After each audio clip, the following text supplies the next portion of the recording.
దుర్మార్గాలు. మెగాస్టార్ చిరంజీవి తల్లి అంజనాదేవి అస్వస్థతకు గురైనట్లు మీడియాలో వార్తలు వెలువడ్డాయి. ఉదయం ఏపీ కేబినెట్ సమావేశానికి హాజరైన డిప్యూటీ సీఎం పవన్ కళ్యాణ్ ఆ సమావేశం మొదలైన కొద్దిసేపటికే సీఎం చంద్రబాబుకు చెప్పి హుటాహుటిన ప్రత్యేక విమానంలో హైదరాబాద్ చేరుకున్నారు.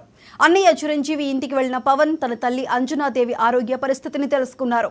ఇదిలా ఉండగా తల్లి ఆరోగ్యం బాగానే ఉందంటూ నాగబాబు ట్వీట్ చేశారు. కొందరు తప్పుడు సమాచారం ప్రచారం చేస్తున్నారని, దుష్ప్రచారాలు నమ్మొద్దని ఎక్స్లో పోస్ట్ చేశారు.